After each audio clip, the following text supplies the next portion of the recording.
भगवान कहते हैं न तथा में प्रियतमः आत्मयोनिर्न शंकरः न च संकर्षणः न श्रीर् नैवात्मा च यथा भवान्। हे उद्धव, आप मुझे जितने प्रिय हैं उतने मुझे मेरे साक्षात पुत्र ब्रह्मा जी भी मुझे प्रिय नहीं है। वैसे तो सब भगवान के ही हैं, पर ब्रह्मा जी को साक्षात पुत्र कहलाने का अधिकार है।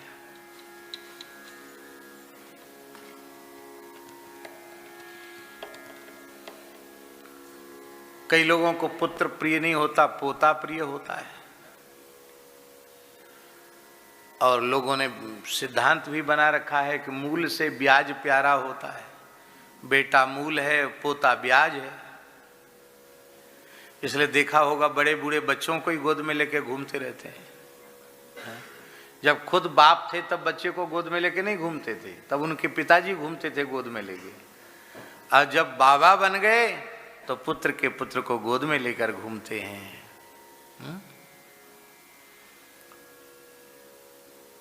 अयोग्य पुत्र भी प्रिय होता है, ब्रह्मा जी जैसा योग्य पुत्र भी प्रिय नहीं है। और शिवजी तो कितने बड़े भक्त हैं भगवान के, क्या कहना। वैष्णवानाम यथा शंभु, निष्प्रपंच होके अहरनिश राम नाम का जप करते हैं। कहते वो शंकर जी भी हमको उतने प्रिय नहीं है। तो दाऊ दादा प्रिय होंगे, बोले न च संकर्षण, दाऊ जी भी उतने प्रिय नहीं है। अरे कोई प्रिय न हो, आपको अपनी गृहिणी तो प्रिय होगी, घरवाली तो प्रिय होगी, वो भी प्रिय नहीं।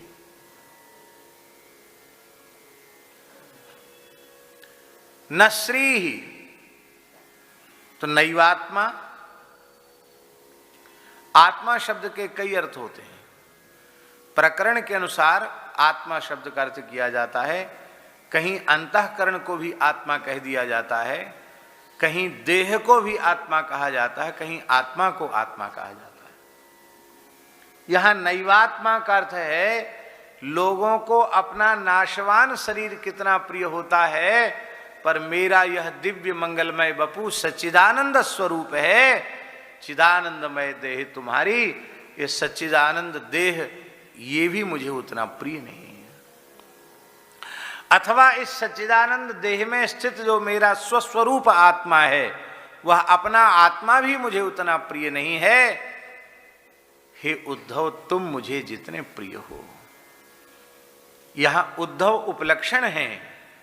इसका तात्पर्य है कि भक्त मुझे जितने प्रिय हैं उतना मुझे कोई भी प्रिय नहीं है।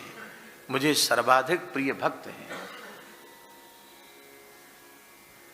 इसलिए तो भगवान ने घोषणा की, साधूनाम हृदयम मह्यम साधूनाम हृदयम त्वहम मदन्यते न जानन्ति नाहम तेभ्यो मनागपि। संत हमारा हृदय है और मैं संतों का हृदय हूँ। संत मुझे छोड़कर किसी को नहीं जानते और मैं संतों को छोड़ करके नहीं जानता।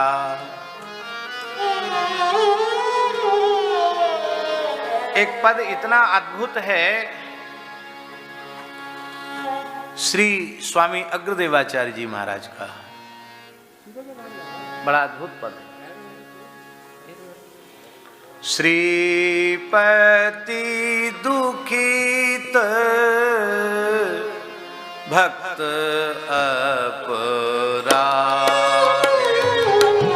श्रीपति दुखित भक्त अपराध,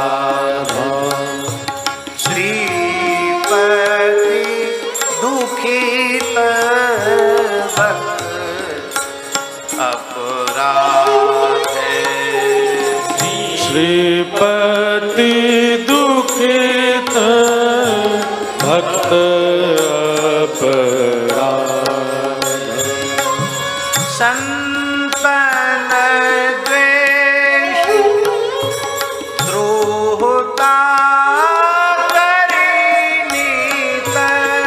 संत द्वेष द्रोहता करेंगे, आरती सहित मोहि आराधे, आरती सहित मोहि आराधे,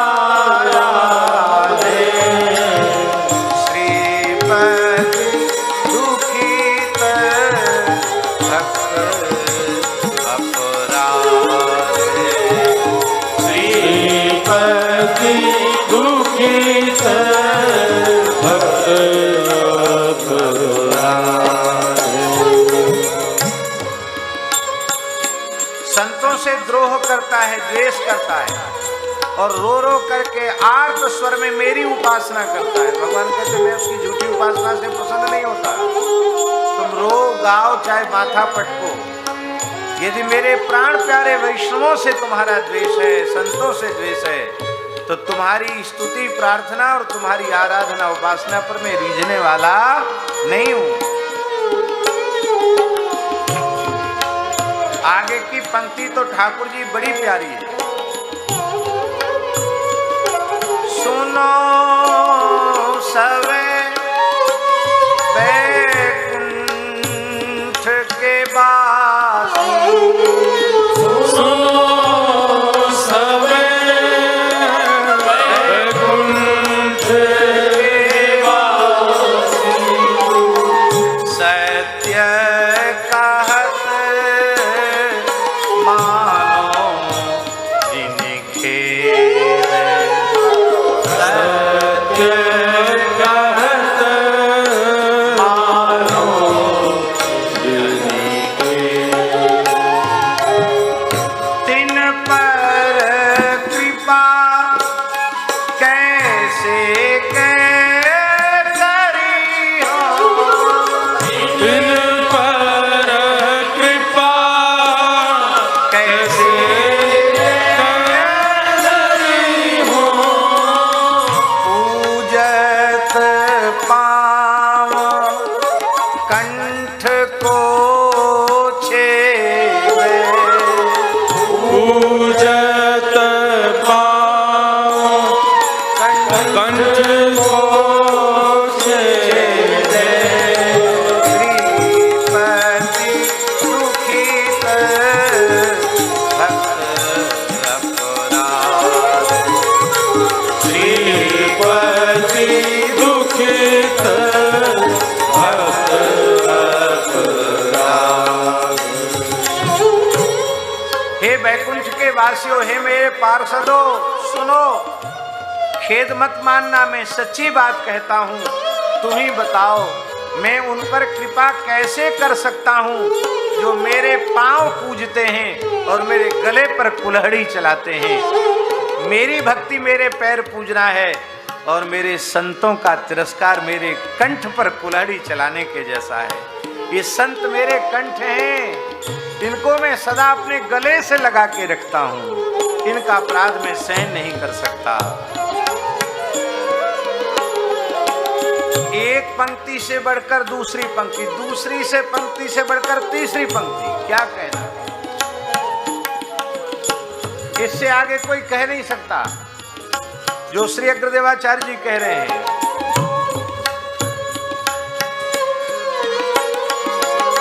संतन द्रोह प्रीति मोह सो, संतन द्रोह प्रीत मोह सो, मेरो नाम निरंतर ले, मेरो नाम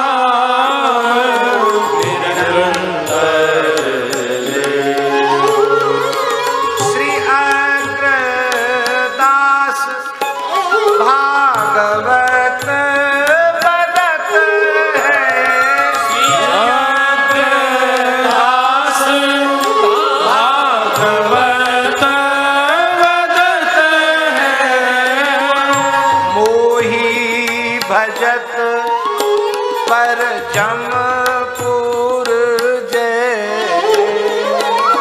मोही भजत परम दूर जय, श्रीपति दुखित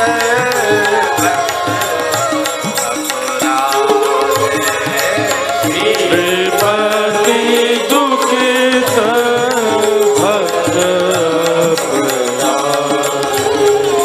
श्रीपति दुखित भक्त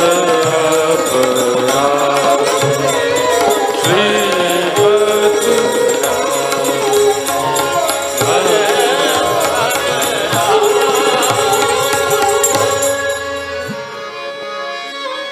संतन द्रोह प्रीति मोहु सो मेरो नाम निरंतर लय हैं।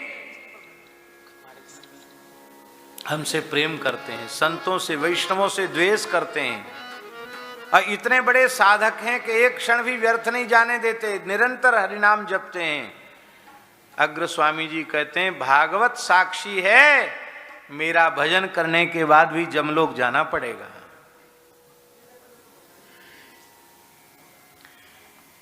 हम इसलिए निवेदन कर रहे हैं कि लक्ष्मण जी के मन में प्रेरणा देकर के हरि प्रेरित लक्ष्मण मन डोला, लक्ष्मण जी के मन में प्रेरणा देकर वहां से अलग करके सीता जी से कठोर वाणी में उनका तिरस्कार करवा के हम सब जीवों को ठाकुर जी शिक्षा दे रहे हैं कि जब अपनी प्रियतमा के द्वारा किए गए भक्त तिरस्कार को हम सहन नहीं कर सकते, फिर कौन ऐसा है जो वैष्णव अपराध, संत अपराध, गुरु अपराध करे और फिर मुझे प्रिय हो जाए। और भक्त अपराध से बचना ठाकुर जी बहुत कठिन है, बहुत कठिन। यदि आप ये कहेंगे कि पहले हम भक्त के लक्षण देखेंगे, उसको कसौटी पर कसेंगे, खरा उतरेगा तो भक्त मानेंगे, फिर हम आदर करेंगे, तो ये संभव नहीं है। क्यों संभव नहीं? इसलिए संभव नहीं है, यदि वस्तुतः हम भक्त होंगे और हमें पता चलेगा कि श्री ठाकुर जी हमारी परीक्षा करने के लिए आए हैं, तो हम जानबूझकर ऐसा नाटक करेंगे कि ठाकुर जी समझ ले अरे इनमें तो कोई संत भक्त के लक्षण तो घट ही नहीं, ये तो ऐसे ही हैं, अड़िया खड़िया हैं। यदि हम संत होंगे वस्तुतः तो,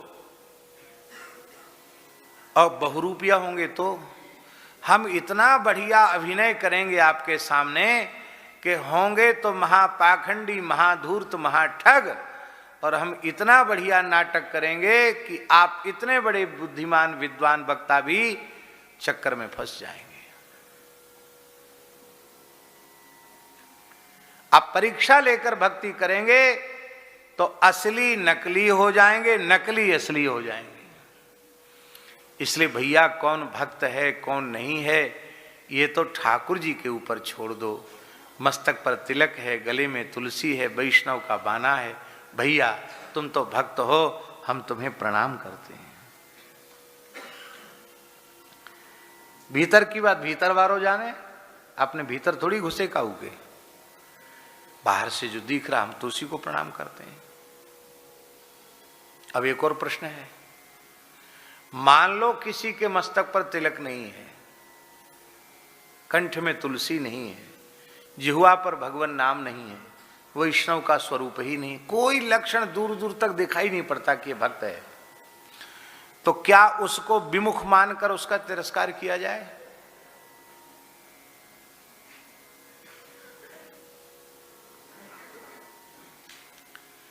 श्री चैतन्य महाप्रभु के चरित्र में महाप्रभु जी भावाविष्ट हुए तो अपने परिकर श्री पंडित गदाधर जी को उन्होंने प्रच्छन्न भक्त पुंडरीक जी के पास भेजा। चरित्र आप सबको मालूम है। तो वहां जाकर ठाकुर जी उन्होंने पुंडरीक जी को देखा तो बोले ये महाप्रभु जी जिनका भावावेश में नाम ले, ये तो नहीं हो सकते। क्यों? ये तो घोर विषय दिखाई पड़ रहे हैं। क्या बढ़िया चांदी का पलंग पड़ा हुआ है, गद्दा तकिया तोशक लग रहे हैं, घुंघराले केस हैं, बहुत वेश कीमती रेशमी कुर्ता पहने हुए हैं, बड़े बढ़िया धोती किनारी की सुंदर जड़ीदार सुंदर धोती पहने हैं, पटका डला है, मुख में पान है, कान आंख में सुरमा है, फूल माला पहने हुए हैं, इत्र खूब सुगंध आ रही है शरीर से। घोर विषयी जीव है। वो ऐसे लेटे थे, भोजन करके थोड़े आधे बैठे आधे लेटे से थे। श्री चैतन्य पार्षद आए हैं, देख करके वो उठ के बैठ गए। आओ भगवान, कहाँ से आए? वहां से आए। तो कुछ सुनाओ। श्री चैतन्य महाप्रभु के निकट से आए हो तो कुछ सुनाओ। तो श्री गदाधर जी ने मन में सोचा, इसको क्या मन में सोच, इनको क्या सुना है? ये कोई वैष्णव है नहीं, भक्त है नहीं, भक्ति के चिन्ह इनमें है नहीं, क्या सुनाना इनको। लेकिन चलो, महाप्रभु जी ने भेजा, कुछ कहते सुनाओ तो सुनाओ।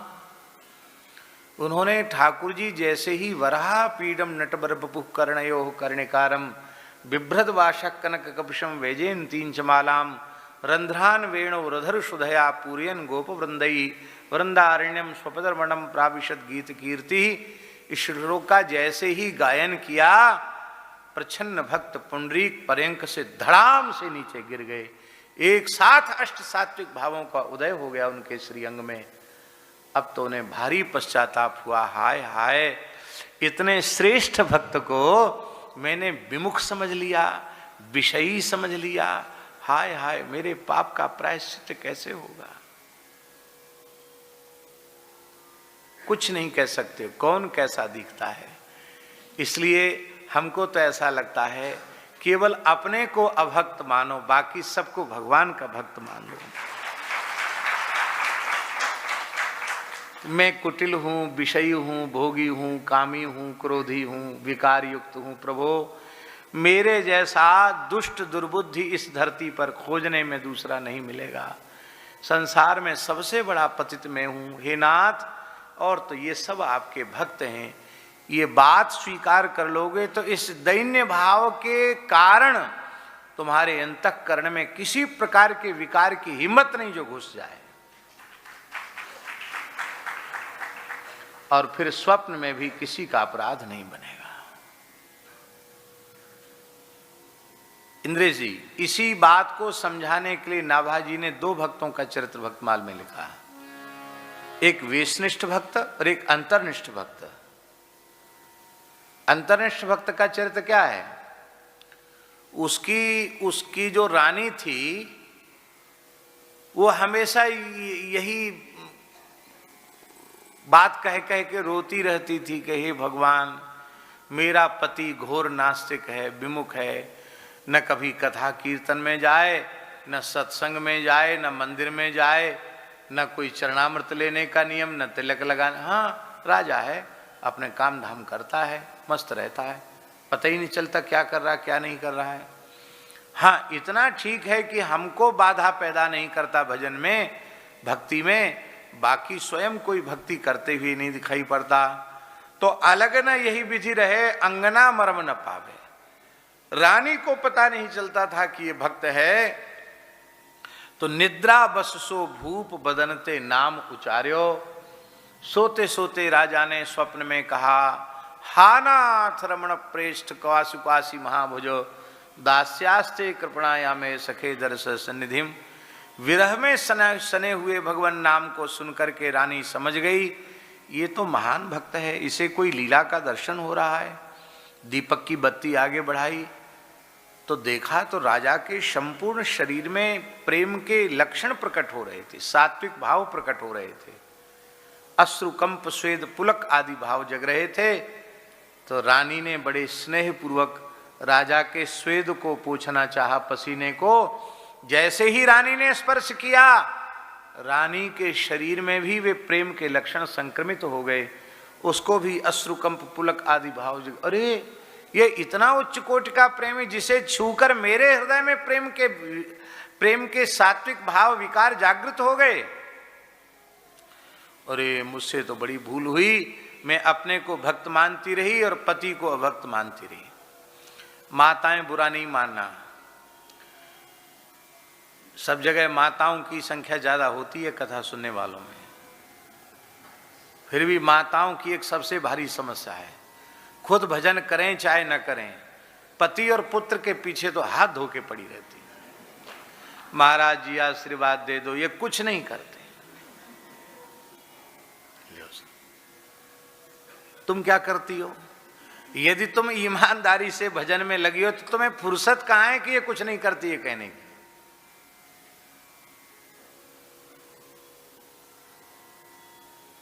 केवल दूसरे का दोष देखना। अरे कुछ नहीं करते, तुम्हारा हाथ तो नहीं पकड़ते माला फेरने में? नहीं पकड़ते, फिर इतने में ही संतोष करो। तुमने अपने को भक्त मान रखा, पति को अभक्त मान रखा है, ऐसा क्यों? यहां भक्त भक्त नहीं, सनातन धर्म तो दृष्टि देता है पति को परमात्मा का स्वरूप मानो।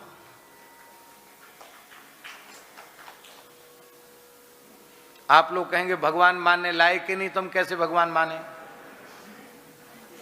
शास्त्र में तो लिखा है पति परमेश्वर होता है, और परमेश्वर जैसे है नहीं तो हम कैसे माने? हम आपको प्रश्न करते हैं, जालंधर में ऐसा कौन सा गुण था जिससे वो परमात्मा का स्वरूप माना जाता है? असुर है, खान पान विचार व्यवहार सब अशुद्ध हैं। भगवती जगदम्बा पार्वती के प्रति भी उसकी कुदृष्टि है, तो कितना गिरा हुआ व्यक्ति है जलंधर। पर उस जलंधर के प्रति भी वृंदा का पूर्ण भाव है कि मेरे परमेश्वर तो यही हैं, और इतने मात्र से वृंदा को श्री ठाकुर जी मिल गए, न चाहते हुए भगवान मिल गए। और जब उसे पता चला कि मेरे पति नहीं ये तो विष्णु हैं, उसने कहा रे ओ पाषाण हृदय, तुम्हारे हृदय में दया का नाम निशान नहीं है, मैं शाप देती हूं तुम पाषाण हो जाओ। भगवान बोले प्यार में सब कुछ सहना पड़ता, मार भी खानी पड़ती, गाली भी खानी पड़ती है, शाप भी सुनना पड़ता है। हम तो एक तरफा तुमसे प्रेम करते हैं, तुमने हमको शालिग्राम होने का शाप दे दिया, पाषाण होने का शाप दे दिया, कोई बात नहीं, हम शालिग्राम जी के रूप में रहेंगे, लेकिन छोड़ेंगे फिर भी नहीं तुमको। तुम तुलसी बनकर निरंतर हमारी सेवा में रहोगी। साधुओं में कहावत है, 4 प्रहर 64 घड़ी ठाकुर के ऊपर ठकुरानी चढ़ी। क्या कहना। इसलिए ये बिल्कुल नहीं, ये दोष बिल्कुल त्याग देना चाहिए कि मेरा बेटा भक्त नहीं, मेरे पति भक्त नहीं। तुम करो भक्ति, तुम्हारी भक्ति सच्ची होगी तो पूरे परिवार में भक्ति का वातावरण हो जाएगा, और तुम्हारी भक्ति झूठी होगी तो कुछ नहीं होगा। हर व्यक्ति के कल्याण का मार्ग पृथक है, स्वतंत्र है, किसी के ठेकेदार तुम नहीं हो।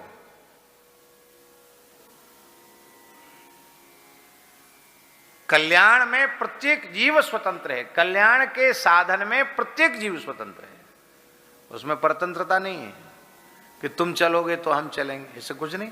तुम्हारा रास्ता अलग, हमारा रास्ता अलग।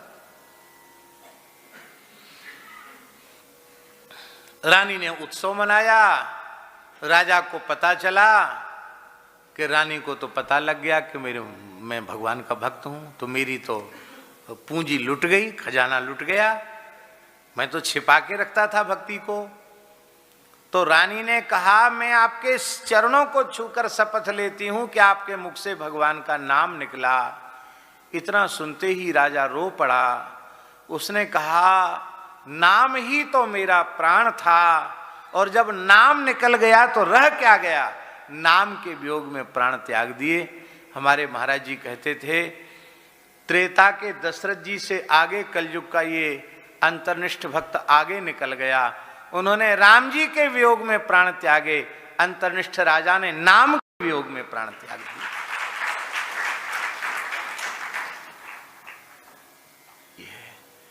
ये दृष्टि तो भक्तापराध तो ये मोटी बात हुई। और ठाकुर जी एक और बात है, भक्त माने क्या होता है? भक्त शब्द का अर्थ क्या है? भक्त माने क्या होता है? भात को भी भक्त कहते हैं, भात को भी, सिद्ध चावल को भी भक्त कहते हैं, और भाग को भी भक्त कहते हैं। विभक्त कहते हैं ना, भक्त माने भाग, भाग माने हिस्सा, अंश, हिस्से को, अंश को भक्त कहते हैं संस्कृत भाषा में। तो जीव और प्रकृति भगवान के अंश हैं कि नहीं, भाग हैं कि नहीं? तो सब कुछ भक्त हो गए कि नहीं हो गए? बोलो। पर अपने को भक्त मान रखा है, सबको अभक्त मान रखा है। इसलिए स्वदोष दर्शन होता नहीं, निरंतर परदोष दर्शन होता है।